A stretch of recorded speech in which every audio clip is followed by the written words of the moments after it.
After a few weeks, there it was, black and white, $700,000 investment. That was 3 times more than we wanted to raise. And it wasn't from one small investor, it was 3 prominent Silicon Valley investors. This was a dream come true. I remember looking at this document, closing my eyes, taking a deep breath, and thinking, how lucky am I? During the goodbye party from my previous job, I told everyone about the startup. I was so excited. I was energized. I thought I was living the dream. Little did I know that the same day, my co-founder will decide that to take the money, throw me out of the business. I was left with nothing. No job, no salary, no startup, no investment. And the worst of all, my ego down the drain. I couldn't get up in the morning. What's there to wake up for? My reputation was destroyed. I told everyone about the startup. What do I say now?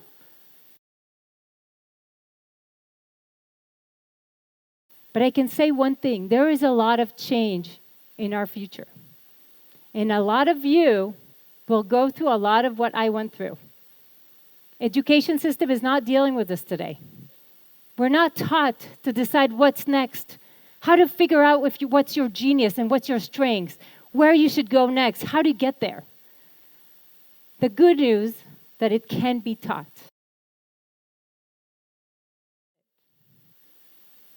What's important for you?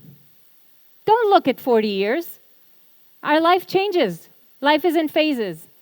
In the year or two, in the next year or two, what's critical for you? Do you want to make money?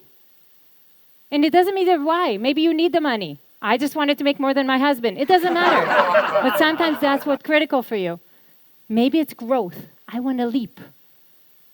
Sometimes it's impact. I want to feel like I move a needle, whether it's in a company, in society, in the world. And sometimes it's balance. I want to travel more. I want to be with my family, whatever, sports, you name it.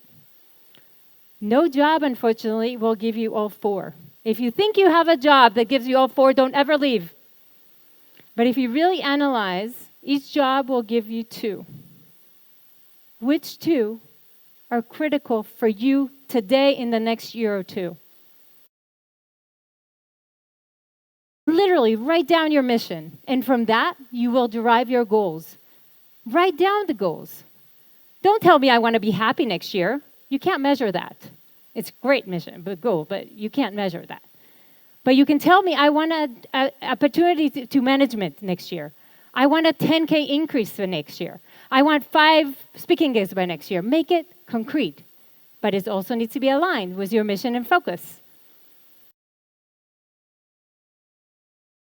And then it's about your story. The story is tricky because we were always taught to write what we achieved.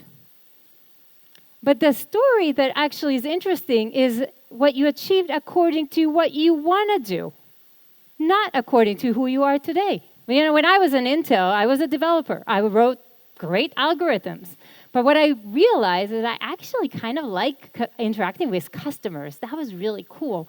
And I wanted that as my next job, kind of a customer-facing job. But my resume was all about all these cool algorithms. So guess how many opportunities did I get? 0. So I needed to tell a better story.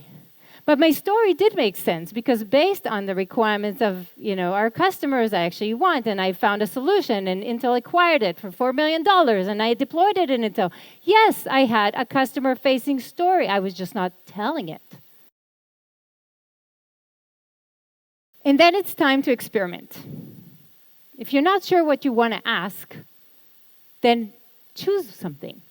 Okay, the worst is people that will come to me and will say, well, I'm not sure if I'm looking for partnership or business development or sales or director or VP or a small company or a big company.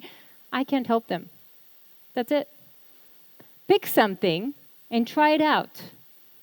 In Home Run, our network venture, we have something called 550-500.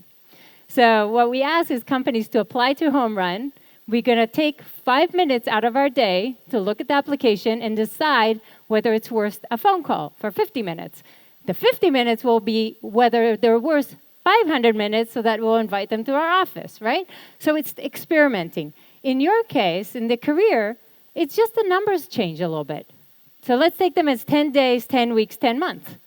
For 10 days, let's pretend you want to be whatever, director of partnership. Play with it. See who else is doing that. What kind of job descriptions are there? What role models do you find? Podcasts, books, YouTube. There's so many even free resources. So just kind of look, is this what I want to do next? And really what you want to assess is this what I want to spend the next 10 weeks on? And those 10 weeks, that's gold. You can mentor, you can volunteer, you can shadow somebody already doing in this job. You can create a website, see if anybody clicks. You can create apps to see if anybody clicks. There's a lot of things that you can do in order to assess if you actually want to leap and do the 10 months. Okay?